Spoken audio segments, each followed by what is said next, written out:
Thank you very much, Alvis. Yes. Thank you all for choosing to spend your evening listening to me instead of Christmas shopping. I much appreciate that. What happened was I ended up doing all sorts of things in my career. As you know, I've worked for a load of companies, and I've done all these jobs at different points of time. And most of the time I spent doing project management. And I found whilst I was doing project management that it's quite alarming how many projects fail. And for most of my career, I was just muddling along. I was, winging it basically on personality and what I got to know.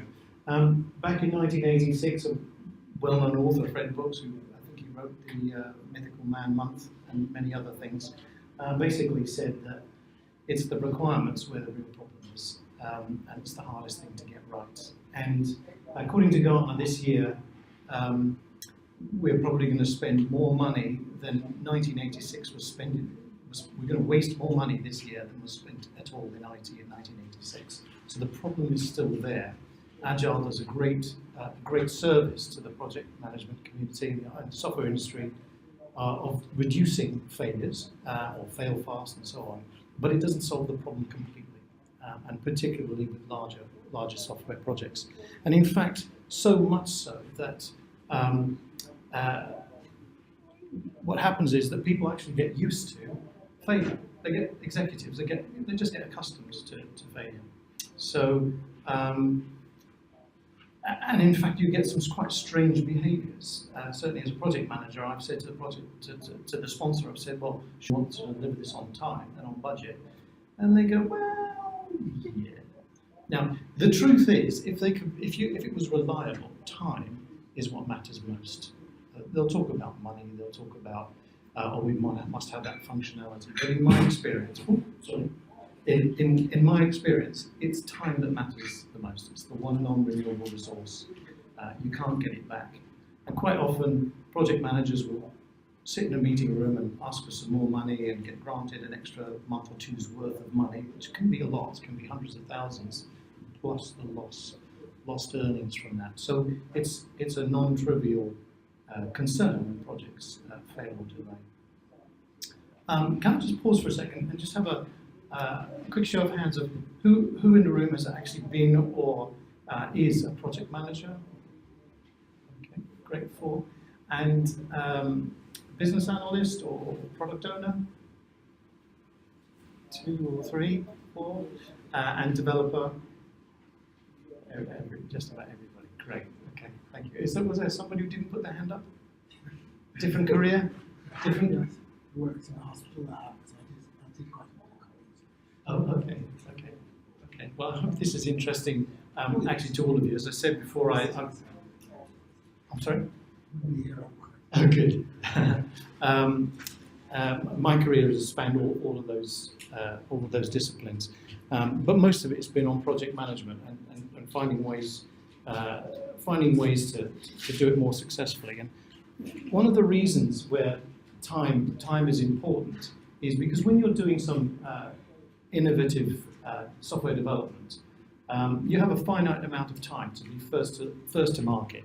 If you are first to market, then good things happen, and you can succeed or make a lot of money or achieve what the goal might be. Typically, it's money.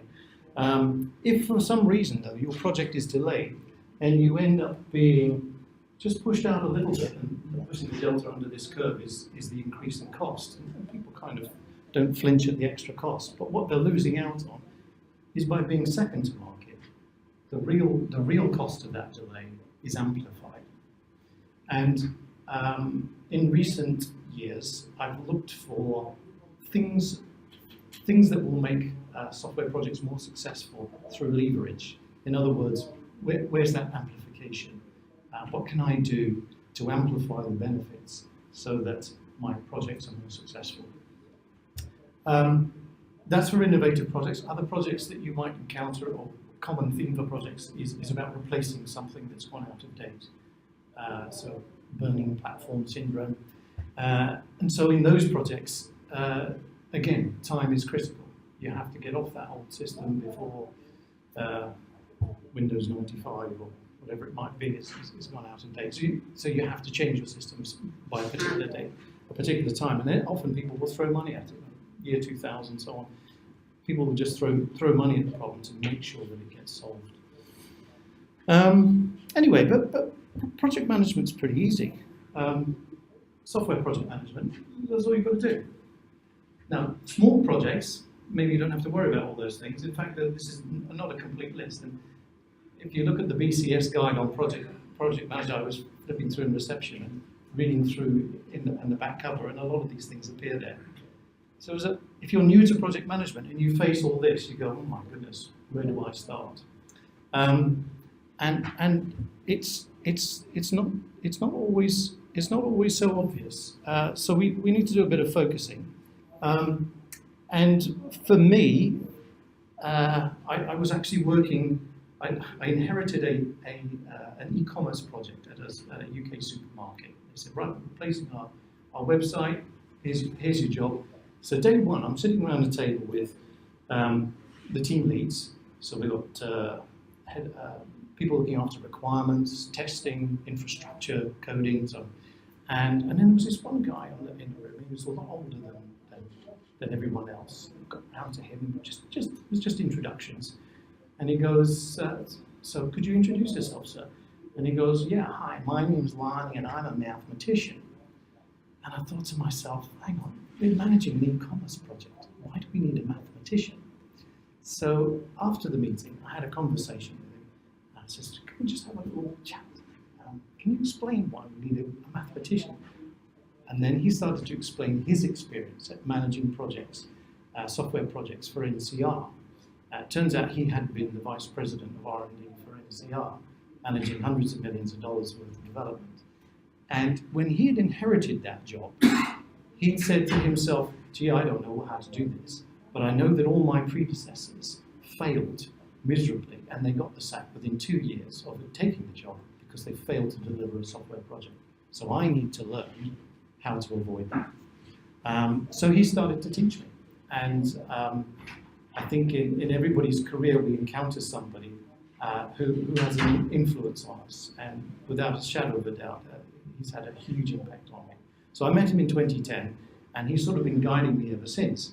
And one of the magical things that he was able to do was through function point analysis, which is measuring the size of software, he was able to predict all sorts of things about a product. And at first I just thought, yeah, well, whatever, I don't believe it. And then he started to show me how and why, to the point where after, I suppose about a month or two, I said, I suppose you've got an answer for this or a prediction for that. He goes, yep, sure do. And what would happen, he'd tell me how many testers, how many developers, how many hours of testing we'd have to do, how many bugs we'd need to find, how much it should cost, how much it was costing. And he'd do this, he was only turning up for 1 week a month, and he'd do it in about 2 days. In fact, most of it, he kept it in his head. It was uncanny what he could forecast just by knowing the size. So he said, if you want to be a good software project management advisor, you've got to learn how to count function points, so size. Now, it just so happens that, going back to that point about leverage, if you've got if you know the size of your software project and you're focusing on quality, and I mean quality right the way through from beginning to end, not just quality of code, but quality of everything, all your artifacts, the folks on board, the quality of the support you get from the other organization, everything around quality, then you will be successful. Then, well, you're more likely to be successful.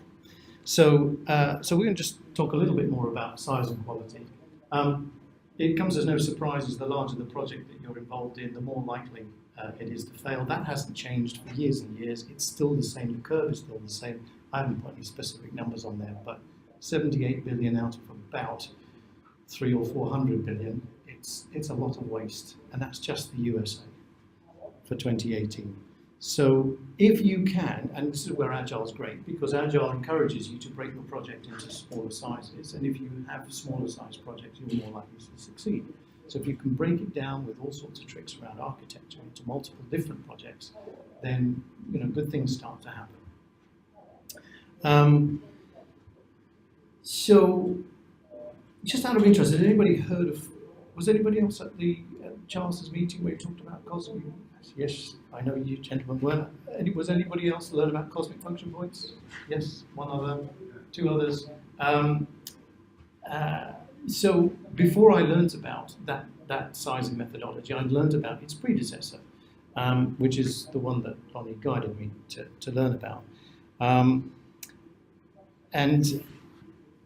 It was a tough learn. I'll come on to that in a minute. But basically, using his mathematical skills, he kind of got me intrigued about, why does size matter and how can you measure these kinds of things. So he said, well, the first thing you want to do is you want to keep your team small. I said, well, why is that? And he showed me this. He said, well, actually, the number of lines of communication is not arithmetic, it's geometric. It's proportional to the square of the number of people involved. So if you have large teams, bad things happen. And in fact, on projects where the management, or the naive management, might say, we want it done faster. Okay, what do we just need to put more people on it. That will not work. In fact, more likely the opposite will happen. And I know of an instance where a large team of developers working on a software project, things were going quite slowly. They did some assessments of some of the team, found out that some of them were way below average in competency. They took those folks off the team, and the remaining team doubled their productivity with fewer people. So adding people does not necessarily help. In fact, it rarely does. But unless you have architected your software so that it can be broken into different chunks, or organized the teams so that they can be more independent of each other. But beware dependencies between deliveries.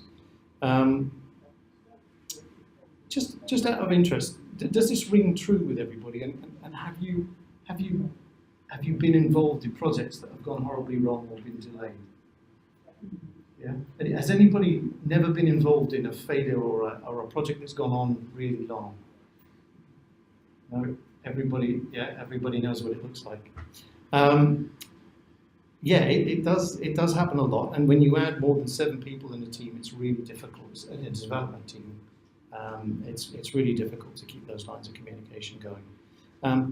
One of the reasons for that, and as developers this might hopefully resonate, is that you have to keep an awful lot in your head. If you're developing some functionality, you need to keep all this stuff in your head. And it turns out, really good developers can handle quite a lot of functionality, maybe even the entire application if it's not too big. Less experienced developers are still learning and they can cope with less. And it turns out that there are some metrics for this. And this is where my friend Lonnie's magic, or the magic of function points, started to become interesting. He said, actually, 150 to 250 function points. He actually quoted 150, but nowadays, because of the way software is, there's more reuse. You can actually cope with more in your head these days. It's not that brains are getting bigger, it's just the way that you can reuse code. There is a finite limit. So if you have a large software project that may be, and I'll explain what function points are in a minute, that may be thousands of function points, you need a certain number of developers. Even if you have a super productive person on the team, you still need a certain number. And once you get beyond 7, bad things start to happen. And it becomes really difficult to manage. So if you can do things like with microservices and service-oriented architecture and stuff like that, that will allow you to do more, to cope with more functionality in your head, or to have a larger development coordinated. But it's pretty hard. From a developer's point of view, that all might make sense. But actually, a lot of project managers, software project managers, don't realise these things and don't necessarily consider it. I've often been challenged on this, and they said, "Well, if you double the time, do we need fewer developers?" And the answer is, well, no. You still got that capacity. You still got your head full of all that functionality. It doesn't matter whether it takes them 6 months or 12 months. That's all you should allocate to that developer.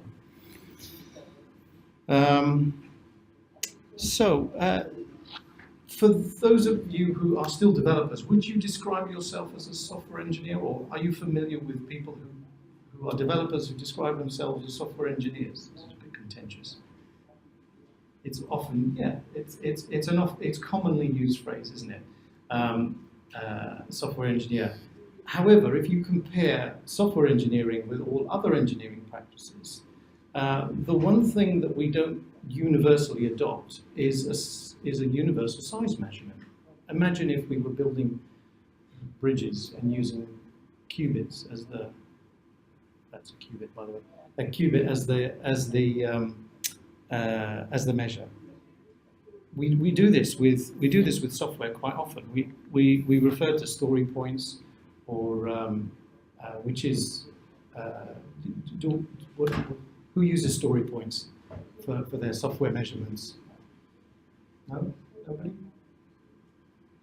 No? Do you measure software size at all? Anybody measure software size? No. Okay. Right. Yes and no. Oh, yes and no. Because software for us is a continuous process. Yes. It doesn't start and doesn't end. And it integrates with many other pieces of software. Well, if you're maintaining an application, that's right. No, it's always new, mostly new. Okay. But still, it integrates with many other things and it keeps on continuing. Yeah. I mean, from the team perspective, once I'm working with drugs, the next time I'm working with cancer registry, or third time I'm working with analysis. But it's a different project, but it integrates with each other. It's not really starting a new project and ending. There is no finite start and no finite end. So like painting the fourth bridge, it's continuous. Yeah. But yeah. But wouldn't it be nice if you could measure it? It would certainly help, if not help the developers, it would certainly help others involved in the process. So turns out that there are a number of different ways of measuring these things. Lines of code are horrible.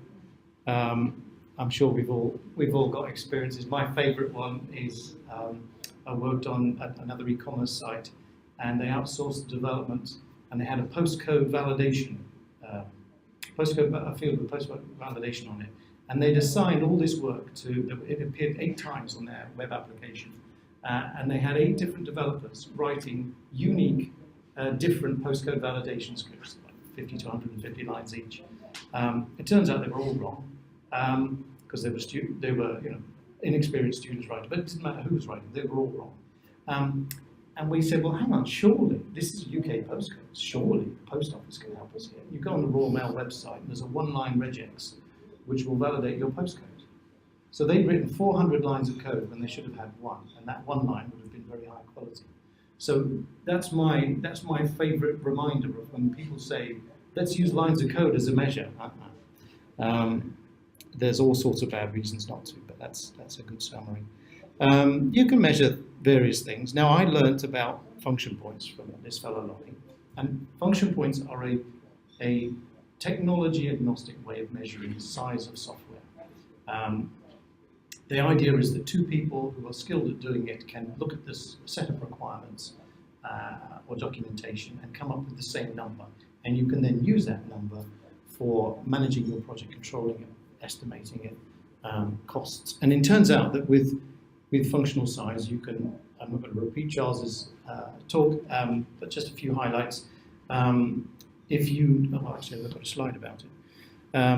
And then there's a new kid on the block called Cosmic Function Points. I think it's new, it's around about 1999, 2000. It came about. And this is the one that I've adopted as part of the ScopeMaster product, which I'll be telling you about shortly. Just a little bit of history on sizing. Way back when, we only had lines of code to measure, or interfaces, or even modules or packages. There was a number of things about the code itself you could measure.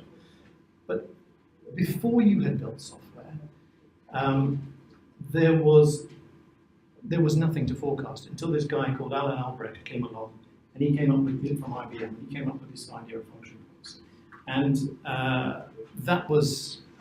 that's great, and it's still used today to a lesser extent, and it has some weaknesses, which I'll come on to in a second. There are other methodologies for measuring size that have come up, but in terms of raising the game on software development, and so that we can be proud of calling it software engineering, having an ISO, these are all ISO standards, by the way, having ISO standards used for software measuring software size is actually a really sound thing to be doing. And it gives us a great deal more predictability and certainty, which is what this talk is about. Just a key thing about, so I learned this one. This took me 9 months to learn. It's 500 pages of rules you have to learn. You've got to get 90% in the exam, and then you can put CFPS at the end of your name. There are only a few thousand of us in the world, and it's a bit of a dying skill. It was invented in the 1980s and it's barely changed since. It's pretty good though.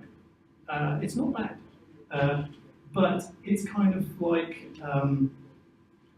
how to say this. It's sort of like Bayes' theorem was invented in the 1700s, and it's to a large extent it's still valid today, and we use it a lot. But what we really need, because we develop software in different ways now, is we need a revision of thinking, and that's where Cosmic comes in. Came out around the same time as Agile and Story Points, and it is an evolutionary change of measuring software. It was in fact the first one to become ISO approved. And the beauty of Cosmic over IFPUG is that this, you've got, as I said, 500 pages to learn that, 50 pages to learn that. And it's more applicable to modern software architectures. It's principle-based. So, so here's a few things about it, and I promise I won't go on about it too much more. So it's open source, it's free, it's principle-based, so you can, if you encounter a new circumstance in your software project, then you can just refer to the principles very quickly. So there we go, it's technology agnostic. It's independent methodology, so waterfall, agile, scrum, whatever other methodology you choose to apply, it's actually measuring the size of the software requirements that you have specified. It's mature, it's been going for a while, and interestingly enough, they've done some studies of agile teams, quite a few agile teams, and the correlation between the effort it takes to write code and story points. And then they've done the same with the same team, the effort, and they've counted the function points. The connection, the correlation with Cosmic function points is much higher. So what we're saying here is that Cosmic function points is a better predictor of effort than story points. You got any study related to that? There is a study on the Cosmic Sizing website, and there's references at the end.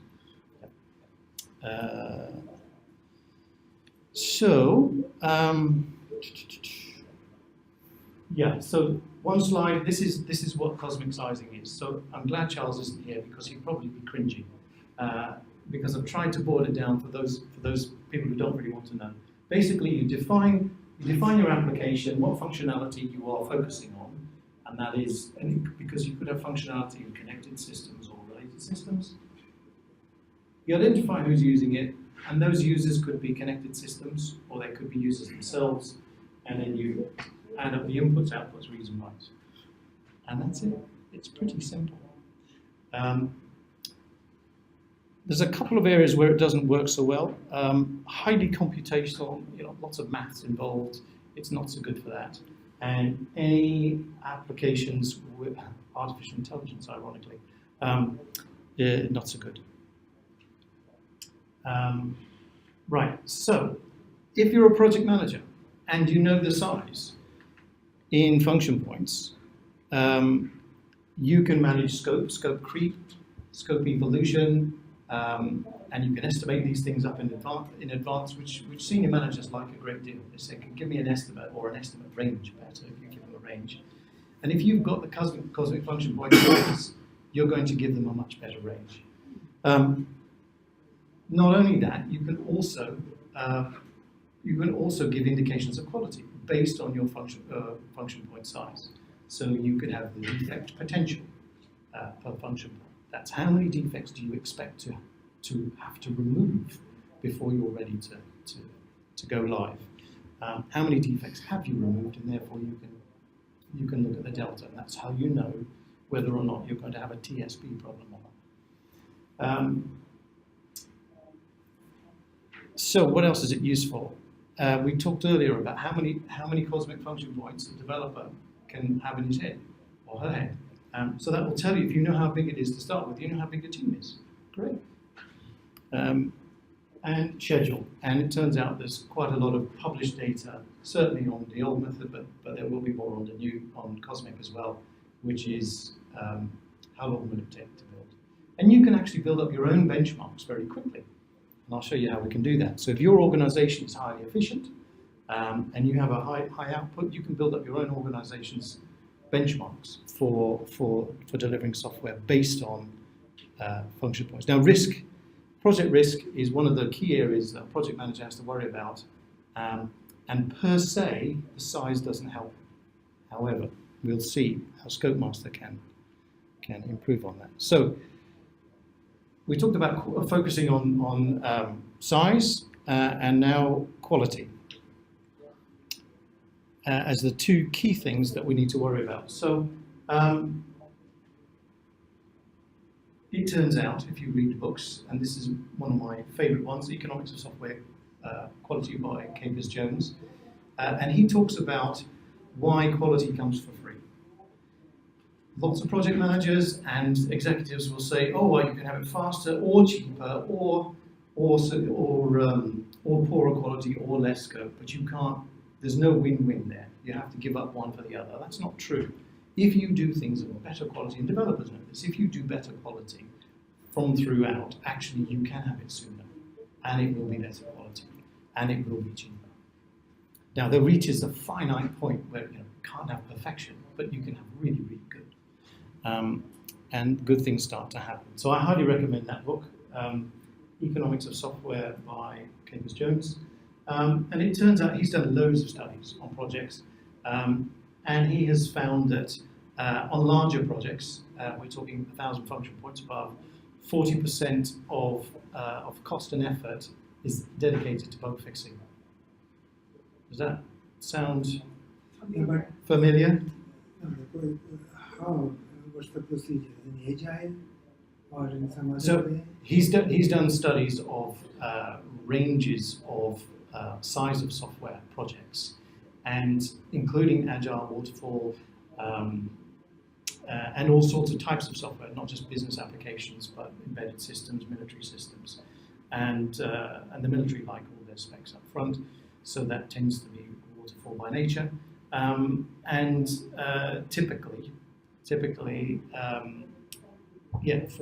not only 40% of the effort is on 1,000 function point system is devoted to bug fixing, but also the number of words written around bugs and bug tracking and bug fixing and bug refixing exceeds the number of words written in the requirements, often tenfold, which is quite a scary thought. Okay, what I wanted to ask is, in an Agile modern development, you will have unit testing, functional testing, integration testing, yes, which is part of the project. Yes. Is it including that in bug fixing, or is it only the bugs which come from the users or bug tester or physical testers? I'd have to refer to his book. I'd have to come back to you on that. Let's go on, and if we haven't answered the question, remind me, please. So this is a graph that he's published, and he updates it from time to time, and it shows different size, so slightly different percentages. This is a 1,000 function point system. So typically a function point costs about $1,000 to build. So we're talking about $1 million worth of software development work. That's the order of magnitude. I wouldn't hang my hat on these numbers, but they are a good indication. And he's done quite a few studies based on this. And it turns out that we spend, including in Agile, we spend an awful lot of time worrying about, does the code do what the specification said? And it turns out that actually the root cause of a lot of problems are not in the code itself. And developers are getting much better with unit testing and automated continuous integration testing. You guys and other developers are writing better software, better code that doesn't have so many inherent defects in it. The defects are actually elsewhere.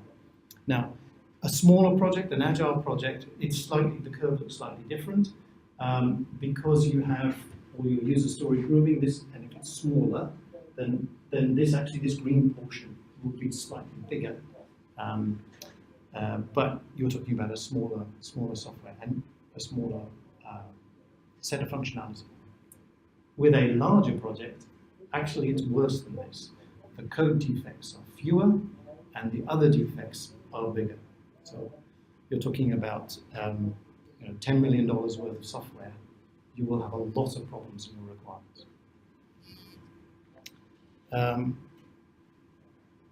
Now, where do we want to get to in quality?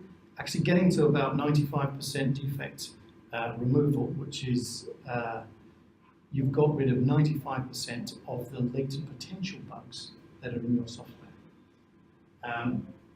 How do we know what 95% of the bugs is? How do we know when we're done? Well, it turns out that you can use function points to help you. Now, that's just a rule of thumb, but you can actually use historical projects to say, we delivered that software, and in the first 3 months afterwards, the public found, or the users found, 10 defects. And so you can use that number of 10 to help you work out how many, what percentage of bugs you didn't find. And it's assumed that 3 months is a good enough period of time of usage of the software to have exposed all the likely bugs that you're going to get shown to the users. So knowing how effective your defect removal efficiency is a really good thing. Now, how do we do that? Well, actually, one of the best things you can do is prevent bugs in the first place. You cannot test quality. You cannot test in quality. The best you're going to do by testing alone, or testing of code alone, is get rid of about 80% of the defects. So you're still going to have 20% of the whole pie left. You have to do other things too. If you do prevention and other ways of discovering defects early, then good things start to happen. So in Capers-Jones's books, not the one I mentioned, but another one about software metrics, he talks about the most effective way of finding defects. I'd like to hazard a guess at what the most effective practice is for finding defects. Now, bear in mind, most of his books were written pre-Agile. Any suggestions? It turns out that formal code inspections are the most effective, and requirements, but formal code inspections are the most effective way of getting rid of defects. And he said, he also says that most testing techniques, so functional testing, integration testing, unit testing, are only likely to be 30 to 50% effective. So of the latent defects that are there, you're only likely to remove 30 to 50% that are there by doing those test methods. And that's why you cannot get rid of all the faults by testing alone. And here we go. So that's pretty much what I've just said. But the interesting thing here, so we've got a 1,000 function point problem, and we've done a lot of testing, but we haven't done those other things. The defect potential is around about five defects per function point. We would have about 1,000 defects left. Now, if we do those other things and we end up at 95% defect removal, so we've only got 250 defects left, actually what's happened is that we have quadrupled our ability to remove defects. We've gone from 1,000 to 250. That's a 4x improvement in getting rid of bugs. So when I go back to my comment about leverage, what are the few things we can do that are really effective at improving the outcome of software projects? Prevention and pre-test removal rank pretty highly. And that's why. So, so here are some things I've observed in the last few years around Agile. Most organizations are not mature. I mean, Agile is great, and I would not recommend any other technique for software development if it can be avoided, because it does a lot to do with getting your requirements right. The customer should never be disappointed and so on. But there are a few weaknesses. And you have to follow the methodology pretty well to be successful. And there are some organizations that I visited that basically treat Agile as a way of, oh, we don't have to write our requirements anymore, happy days. Well, actually, you do have to think a lot about your requirements in Agile. And writing them down is quite a good thing to do as well. We'll come on to that more in a minute. And user stories are the main articulation of requirements, so you have to rely on those. Where software is outsourced, it's very rare that you will find it's anything other than time and materials, because a software development company will say, sure, we'll build what you've asked. We'll stand up a team, here we go, 7 people. We'll build whatever's on your backlog. And if we can't get it done, we'll just build the priority things, and you set the priorities. And they go, great, well, how much is it all going to cost? Well, we'll have to see. So the client has no forecast of what it's really going to cost. They have no ability to, they just know they're going to stand up a team and hopefully get the most important requirements met. That has some weaknesses. And story points are the most common measurement of size. As nobody put your hand up to say that you measure things in story points, just a reminder that story points are the team's own opinion about how much effort it takes to do an arbitrary piece of work. It's a proxy for effort. Okay? And every team is different. I worked in a company that had 6 development teams, and they had no uniformity of what across those teams of what a story point was. Team A, it meant this, team B, it meant that. So there was no ability for management to say who was more productive. Sorry, with the story point, we do in our fortnightly deployment, yes, but not for the whole project. Yeah. For fortnightly, yes, we deploy every 2 weeks. Yeah. Yes, we have story point, what is included and what is not. Yes. Yes, and that's really useful. And I advocate, if you're using story points for exactly that, sort of fortnightly planning, it's brilliant, because the team makes their own decision. But for the whole project, I think it's quite difficult to... Yeah. Well, actually, this is where function points really comes to the fore for the whole project. I worked for an educational establishment, and one of my project management colleagues came out of a week of 5 people in a room going through discussing estimation, and they played the poker game, they call it story point poker, and they came up with a number of story points. And at the end of the week, he said, yeah, it was 800. And then the Scrum Master, they walked out of the moon on Friday afternoon. The Scrum Master turned to the project manager and said, well, could be double that. We don't really know. And the project manager says, how can I plan? You just tell me it's 800 story points, but it could be 1600. I can't plan that. So it was an Irishman, and he said to me, go on, Colin, play with your function points. So I spent 4 hours, read the requirements, counted the function points, and I said, well, in my experience, it'll be plus or minus 15%. Here's the number of function points, here's the cost, here's the estimated lines of code that will be written, here's the number of developers you'll need, here's the likely time schedule ranges, and all sorts of other things I was able to inform him with a higher degree of certainty at a project level. Using story points alone is actually really hard for an organization to look at past activity and learn from. You can do, but it's pretty hard, whereas with function points you can. Now there's some pretty common misconceptions, especially amongst the younger folk, that is, and non-technical managers, that you have to compromise quality if you want it cheaper or sooner. Well, I think probably accept that if you do better quality, it will be cheaper and sooner. Does anybody disagree? Good. Okay, I'll move on. Measuring software size is impossible. Well, we'll see it is possible. Estimation requires the whole team to understand the epics and the stories.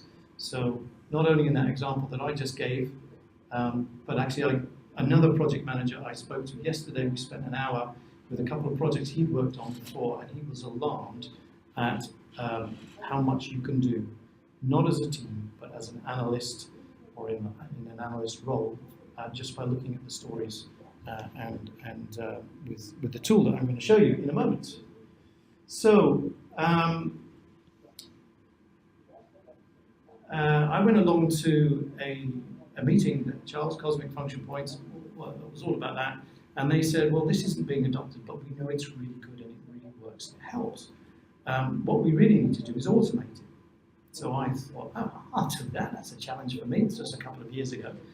And I started looking at code, see how I could take code and read the inputs, outputs, reads and writes, because that would be really useful. I discovered I'm not a good enough coder for that.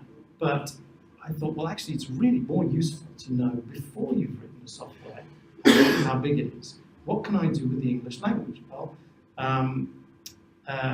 so I started experimenting, and after 11 months of experimentation, I suddenly got something to work, and it suddenly started measuring function points.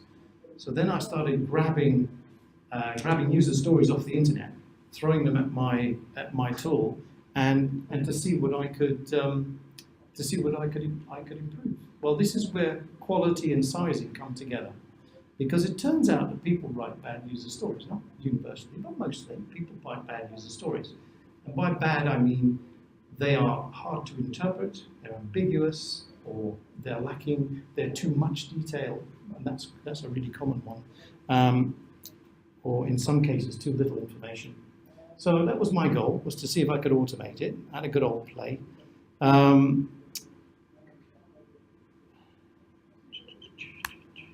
So this is what I started to focus on.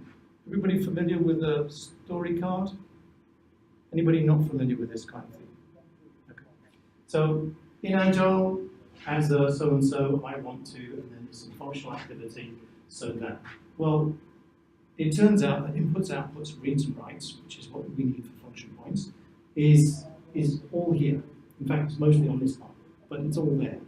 So I thought, well, let me focus on that and see what I can do. And if you consider what we've got here, there's basically three things. There's the subject, verb, and object. Now, you can have a single user story that has many combinations of subject, verb, and object. And that's quite interesting to know. You might have some validation steps before you perform a function, before you update your profile or edit your profile. And that's where a user story can be quite large. But if I could measure those input, outputs, reads and writes from that language, that would be great. There we go. It turns out that natural language processing has a lot to offer. So I didn't invent it myself. I used some software capabilities that were readily available and combined it with a number of other algorithms and techniques to measure the size. And was looking not just at the structure of a user story, but other software requirements as well. So in old-fashioned requirements, we talk about the system shall enable me to do something, or the system shall enable so-and-so to do something. It's not necessarily written in the simple English as I want to say that. So we're not constrained by, and that was important, we should not be constrained by that agile structure, that story structure. Now, the quality aspect was an accident. Genuinely, it was an accident. I was grabbing these stories off the internet, trying to measure them, reading them, thinking, geez, I can't measure that. I can't measure that. I don't even know what it means when they've written this requirement. So that's when it occurred to me that actually this must be a defect. It's an ambiguous requirement.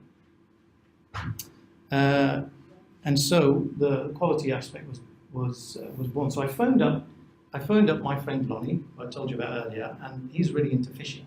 And I knew if after 20 minutes he starts talking about fishing, I knew I've got nothing.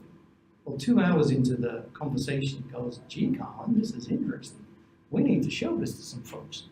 So I showed it to Capers Jones, Professor Brain, and Charles Simons, who invented Cosmic, and I got some really enthusiastic response. They said, "This is really interesting."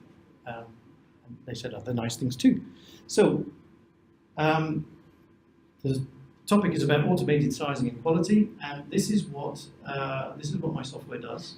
If you take free-form text from user stories, put it in the black box, out comes size estimate and some quality suggestions. Now, for those agile aficionados who like to talk about the latest phrase, shift-left testing is a common phrase that's used. Let's test as much as we can as early as possible to avoid having to work on defective materials. This is how I see it. Now, I believe it's possible to go further left, but we're not there yet. So we've actually looked at around about 100 projects so far in the course of the last, it's coming up for a year now, about 100 projects, 11,000 stories, and we found quite a few, 12,000 potential defects. And I'll come on to in a minute what that's worth financially. I think it's quite staggering. So what does the software actually do? It's constrained to English only. The nice thing is it doesn't need any training. Okay, so you don't have to tell it your language for your industry. It already deals with that. It detects parts of speech, so nouns, verbs, the subject, verb, and object. Deals with singulars and plurals. Now, fixed list of verbs. This is the only constraining aspect, apart from the fact that it's English, is this fixed list of verbs. Now, that fixed list of verbs, at the moment, is 120 of them. It may get up to 150 to 200. But it turns out when you're describing software and you're moving data around, there aren't that many verbs that you need. And if you use inappropriate verbs like suggest or assimilate or consider or observe, there'll be other, they're unhelpful when it comes to specifying software. It's much better to use more specific verbs. So that is one, I'd call it a constraint, but it's not much of a constraint on the system. Importantly, it looks not just at an individual user story, but it looks across a set of user stories, and that's where it can find duplicates and omissions. So that's what it looks like. I can arrange a demonstration for anybody if you're interested, but this is what it looks like. So you import those user stories, or you can enter them in here, and all you need is a title and a body for a story. So what it's done is it's given an estimate of the size. That's what these numbers are, cosmic function points. And just a reminder, a cosmic function point is about $1,000 worth of effort, cost, to develop. So if you can tune your user story, it comes up at 7 versus 10, or it's 10 versus 7, that adjustment is a big change. It's $3,000 difference in a single user story. So being reasonably precise with your language is really useful. Now the other thing is what it's done. Zoom in a bit here. So what it's done is taken this. It's taken this phrase at the top. It's detected what steps. So the subject, verb, and object frequency phrases that are in there. There's 3 of them. And then it's worked out what is the object that's being manipulated. So that's not object in object-oriented language. It's what is the noun that we are dealing with. And the combination of the verb and the noun tells us it's either a create, read, update, or delete. And these things over here are just a set of templated data movements. Data movements is a phrase in Cosmic for a create, read, update, and delete. Now, and that turns out to be 10 cosmic function points, which is an ISO standard, reliable measurement that you can then use to estimate and forecast your product, your project.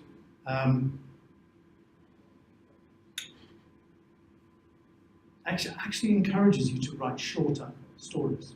So those people that say, oh, you've got to adhere to a particular language, no, actually you can just write short, clear stories using language that the development community are familiar with. Now, what kind of quality does it help you with? Well, actually, my favorite list is the one on the right, but agile experts will use this invest list to assess quality. It does everything in purple reasonably well. The things that are not in purple, it doesn't do. So it won't tell you whether it's independent, it won't tell you if it's valuable, it won't tell you if it's correct and it won't tell you if it's current. But if you put the attention on the requirements and deal with those other considerations, actually you will probably expose whether or not it's correct and current.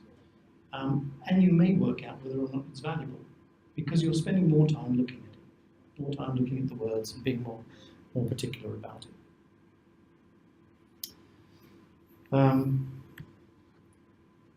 For those who are and there are quite a lot of people who are really strong on we must follow the agile way of doing things, this does not replace any of the ceremonies. It's simply, it makes them more productive, because garbage in, garbage out. The requirements that go into the agile user story refinement meetings are better before you start. So you've got less defects to find. So, proof of the pudding. So we gave it to Lonnie and he got hold of a real set of user stories for a gaming application. And without any training, we said, go on in, see how good it is. And he was able to find and fix 150 defects in the course of 2 days of solid work. So he was using the tool, he was going through, he was refining the stories until the defects that it found were either gone or he could dismiss them as not actual defects. What's the value of finding some people will have different ways of measuring what's it worth to find and fix a defect. But actually, if you find and fix a defect early, it's extremely valuable. Normally, if you're trying to find and fix a user story problem or defect, you put 4 or 5 people in a room and they sit around and they discuss the story, they have it up on the board and they say what the story should be, and they'll argue about it for a while. What does it actually mean? Well, that's quite time consuming and it's really, really boring work. And these guys don't like to do it. And in fact, if you've been in those kind of meetings, you'll probably think, it's not always very exciting. So ScopeMaster helps do the heavy lifting, basically. It helps you get rid of the obvious defects, the majority of defects, so that when your user stories actually go into this meeting, they're already in good shape. And that's what's quite interesting. And that's where we get this sort of leverage of advantage. So coming back to here, we're not just focusing on that. If you're using the tool, you're getting some advantages in improving the quality of the requirements, you reduce the likelihood of bad fixes, because you're doing less rework, you're spending less time on bad code. And actually it helps with documentation. So it takes your user story and it does, as you saw, it does some analysis of it, and it will also suggest some functional tests and other things.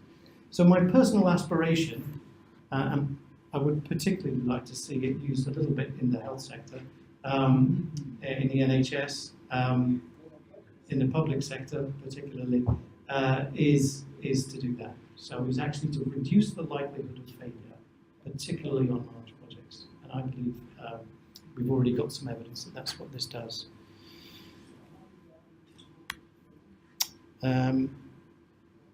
So typical finding and fixing a requirements defect takes effort. And as per that little picture with the people on it, the normal cost is about 2 to 5 hours to find a defect in the requirements, and then fixing it is usually a bit quicker. But the important thing is you're avoiding the rework. If you've got part of the way down your development cycle and you've got a requirements problem and you carried that forward, then you have to go back, rewrite the tests, and it can be really expensive. It can be thousands. So when Lonnie found 150 defects and fixed them and was able to measure that, it was pretty exciting for him, because he said, I know I've at least saved $250 times 150, but more likely thousands of them, and brought more certainty to the project outcome. So what does it look like when you log into the tool? You have a sort of a portfolio level, all your projects. Each one of these lines is a set of user stories, and we give like a project management office or a portfolio lead some kind of view of size and quality. And we're in the process of sort of, I say inventing a quality score, but it's nothing terribly sophisticated. It's kind of like adding up the different defect types and making it score out of 100. But it gives some folks some indication of quality early, and this is not something that's been readily available before. And in case people don't understand what's the value of finding these defects early, we remind them there on the right. Okay, so zoom in on that.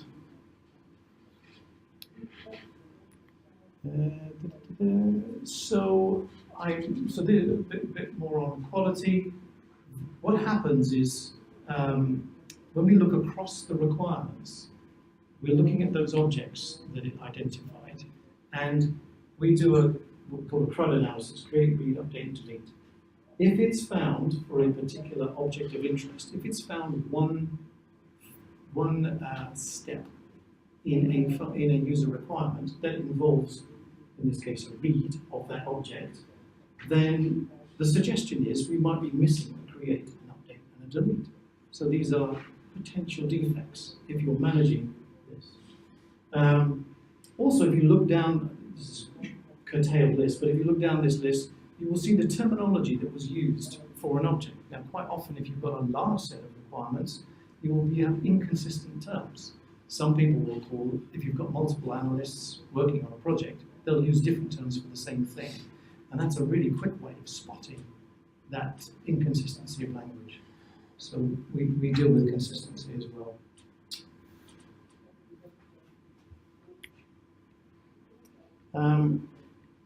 We've talked about this to a number of people, and they've said, well, how does it fit into what we do at the moment?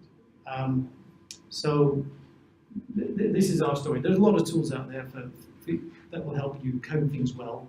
And there will because you've got large projects, you need to work collaboratively on a team. There's lots of software out there that helps you do that. But this is the only kid on the block, we think, that helps you specify the requirements well.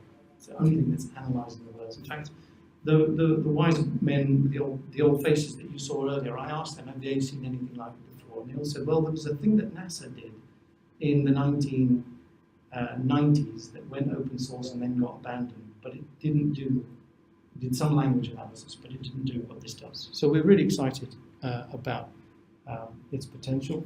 There are many ways of getting your content in there. You can import, you can create them as you go.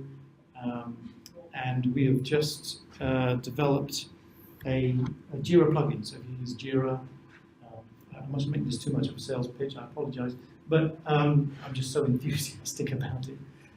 So you can now see the analysis within your Jira stories, and that stops people from having to double key things. Here's some of the things that people have said recently, and this was this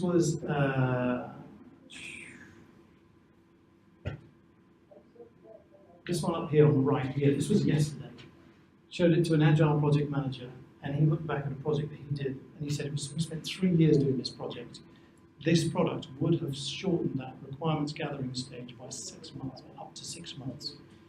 Now that's not just the burn rate of the team working for 6 months. It's actually delivering the software sooner, and the benefits to the customer are 6 months sooner. So that's a real. I don't know how big the project was in terms of value of getting the software out there and innovation, but 6 months is a long time to shorten your project by. It's a lot. If you've got a team of 10, they might be costing you 500,000 a year. 500,000 a year. Burden cost might be double that, $1 million, £1 million a year. So we're going to save £500,000 just in salaries. But actually, you're delivering the software sooner and better. So it's likely to be far more than that. We're nearly at the end with 1 minute to go. Cool. So in conclusion, large projects still fail, and they need help. And by focusing, of all the things you can focus on, size and quality are really valuable. And finding defects early, this shifting left your testing, as it were, is really effective, and it's a very efficient way of avoiding any work. Cosmic sizing is the engineering metric. This is my phrase I'm calling, but actually, the work that the guys have done to create that cosmic methodology is brilliant, and they built on what has been done before them. I just simply got lucky that they've done all that work already. Similarly with the natural language processing, I didn't do all that, but there are those that went before me have done the clever stuff. I've just simply adapted it and adopted it for this particular purpose, and it seems to be quite valuable. And so, yeah, so that's pretty much all I've got time for. There's a few references there. If anybody wants any more information about anything I've heard today, please ask. Thank you very much. Well, guys.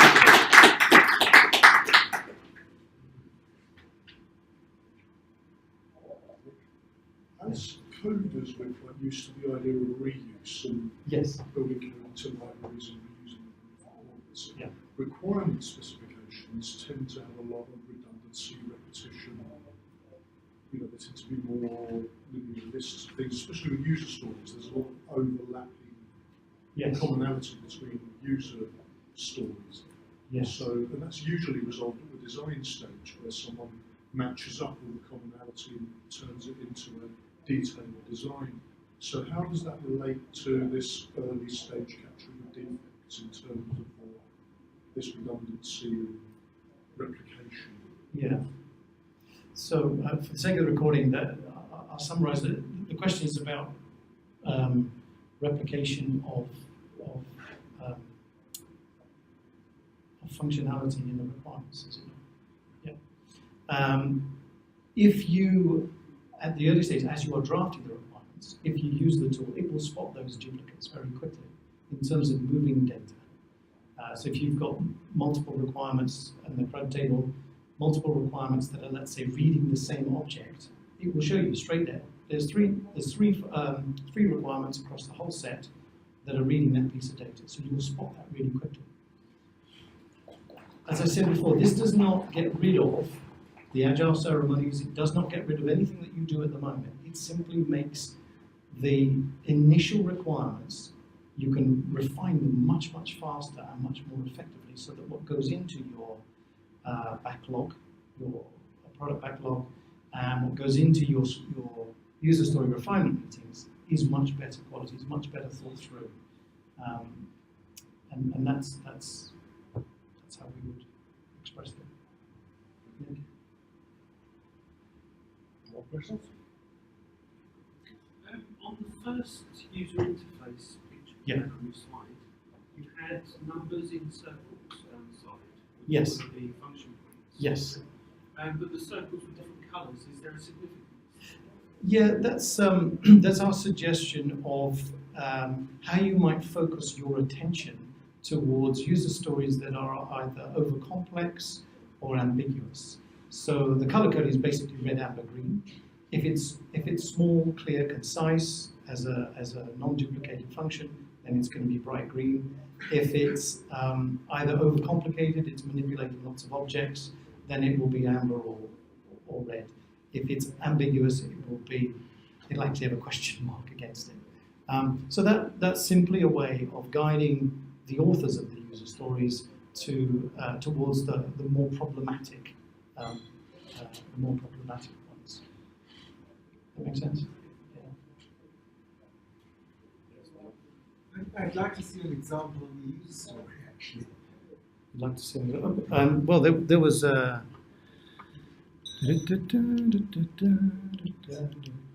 Probably something I really understand. Okay. There's one. Well, actually, it should have. There's probably a better one as a user. No.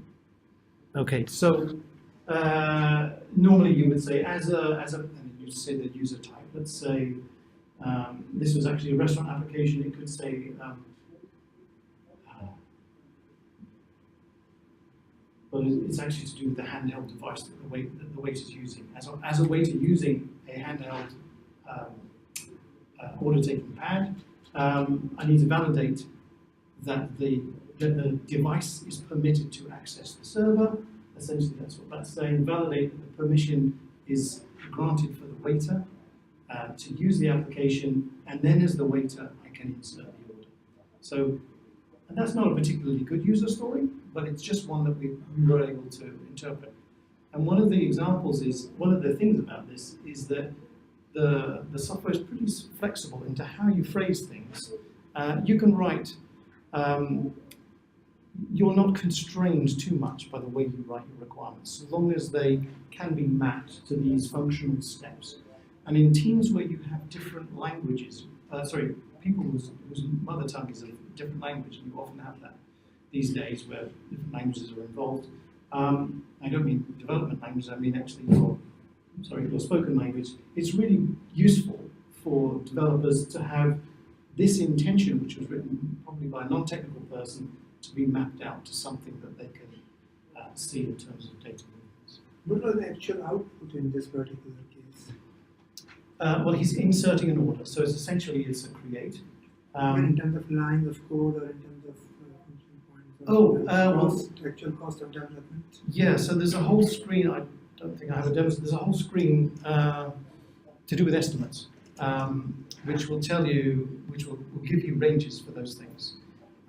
In actual fact, we would encourage people not to use the benchmarks that we've got, but to create your own benchmarks for your own organization. We would encourage people. But in this case, not in terms of monetary value, in terms of code, or in terms of time, or in terms of labor, how much? Well, that all depends on the developers involved. So you can have highly competent developers that can write 10 function points in a day, maybe. Normally it's about, I can't remember now. 125 function points per developer per month is, on a good sized team, is considered very productive. So if you're doing 50 function points a month as a developer, then you're okay. If you're doing less than 50, you're not very good. In terms of cost, as I said, industry standards for in-house development would be about $1,000. I have seen as little as 380 and as much as 3,000 per function point. And it's really useful to know that. I had a CIO come to me once and said, why are we paying these guys £1,500 a day when those guys are £500 a day? And I said, well, let me just do some analysis on their productivity. And lo and behold, the ones that were charging us £1,500 were actually producing better quality code, more productive, and more code than the ones charging us $500. Sadly, he didn't. That was one of his bugbears about day rates. So he didn't embrace that as useful information. But did I answer your question? What questions? And this is one function point. So no, this is 10. This is 10 function points. You add up these 1, 2, 3, 4, 5, 6, 7, 8, 9, 10. That's 10 function points. 10 cosmic function points. So that the reason I particularly asked that most modern libraries will do the first two things for you anyway. Yes, they will. That's right. And if you are, as a team, always using libraries that do those things for you, then your productivity will be high. It's still the same number of function points. The requirements still specify that you have to validate those things. Your team, if you're using good reuse, will reduce your cost of function points or increase your output. But that's good to know because you're more productive. That makes sense? Yeah. What question? I have a number of questions. It's very fascinating. Congratulations for, in my view, having exploited the window of opportunity that AI offers in requirement engineering. Now, I can't understand at which point of the implementation you decide the granularity of the intervention. Perhaps this example you showed can clarify the doubt. I would say that there is no way there to understand for the tool that the fact is the authorized waiter to use the Yeah. tool is the tricky point. One of those things that you discover when there is a major fault, or nobody has stopped that the waiter must authenticate himself or herself, because there may be somebody that used the tool but has no authorization to do that. And the software is perfect there, the requirements are brilliant, but nobody has thought that the waiter should have been validated. Yes. So this type of tricky conceptual design issues, for which possibly it is important to have a pre-user story approach to quality of software. How do you treat it if you have decided to treat it, or yes, at what point it comes up? So, yeah, and it's an interesting question about granularity, really, isn't it? And early on, when you are initially specifying some software, you will have low granularity. So you might say, well, I need to maintain this attribute, I need to maintain permissions, I need to update this. And so they're really concise user stories, really compact. But it's just enough. Turns out it's just enough to do some sizing on. We're not saying that those are correct. You still have to add that intellectual input of, are these everything that we need? And the good thing is that so long as you remember somewhere to introduce validation, then it will prompt you to actually to say, well, have we got validation elsewhere in the application? And it will do that by highlighting the omissions. We don't analyze, so if you're familiar with this, behavior-driven development, it takes a great deal of attention to everything that comes, it's all about the success criteria and the scenarios in which you would validate whether or not this function has been correctly met. We don't look at that text, not at the moment, but maybe we will in the future. So all those success criteria, we don't look at that yet, but that's necessary for you to be able to fully test something. We have this is first version, and what we're tackling with is that the who does what, who needs to do what. And it turns out, even in behavior development, you can have a long set of success criteria that perfectly compile into automated tests, which is fantastic. But you can have the who and the what at the beginning is completely unrelated and incorrect. But you can have some great success criteria. So we focus on that essential bit, is who needs to do what in the software. And to a large extent, that's at a high level early on in the project cycle.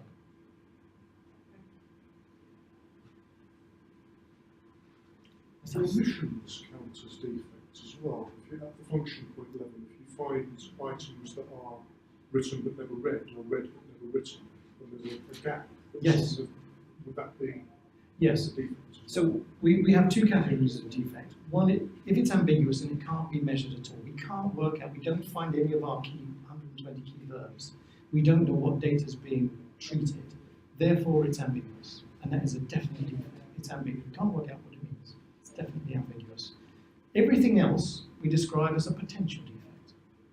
You can look at that and say, do you know what? We don't delete anything. None of the deletes are defects. Because we just flag things. It's just an update, really. We set the flag that says it's deleted. So that is a user's judgment, and hence their potential defects. So omissions and duplicates, in particular, are potential defects. And at some point in the future, we'll have the ability to dismiss those, so that you can eventually get your potential defect count to 0. Kind of cautious. Again, it's up to users to decide. We don't say that we find all the defects. We think we're finding about 50% in those categories of consistency, duplication, and omissions. We think we're finding about 50%. There's still lots more to find, but we just do some heavy lifting. If I have to change that data movement, display data specified by user permission, Yes. what impact would have it on If you change this text up here, then it reinterprets it into what the steps are down here. What will be the actual impact? Is it possible to see now? If I change display data according to user from, at the moment it is just display data. Yes. It may not be relevant in this project, but in many projects like we do, it is display data per user permission and user access rights.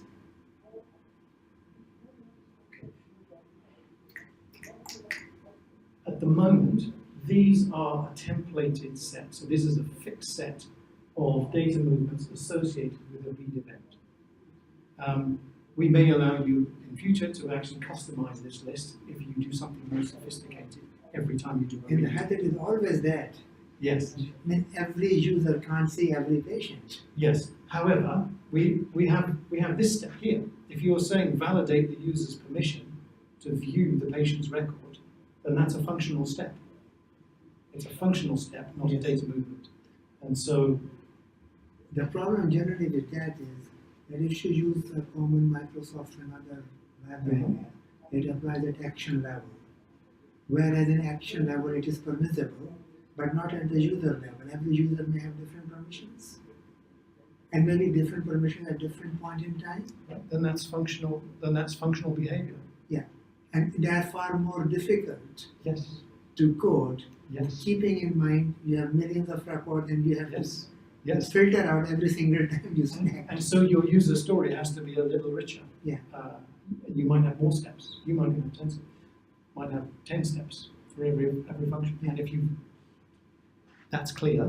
But then if it's reused code, then that's fine too, because you're just really efficient at writing the code. But you probably need to be more explicit in the user story. Okay, I think we have to close. I have my small questions at the end. When your software was released, so the tool? Well, we first showed it in May this year. But you can try it for free. You can send us a bunch of user stories. We'll send you the output. Right. So there is only one version right now. Correct. Okay. And then you say that so far it is restricted to English only. Correct. Is it any reason for that, or just for first version you need to decide something? Yeah, first version we need to decide something. Yes. But do you have plans to extend to other languages? Not in the short term. The architecture is there to do other languages. So there is no systematic restriction to do so. You just can plug in new components to have different inputs and outputs. Right? Yes, architecturally we could cope with more languages. Okay. Okay, thank you very much. Thank you.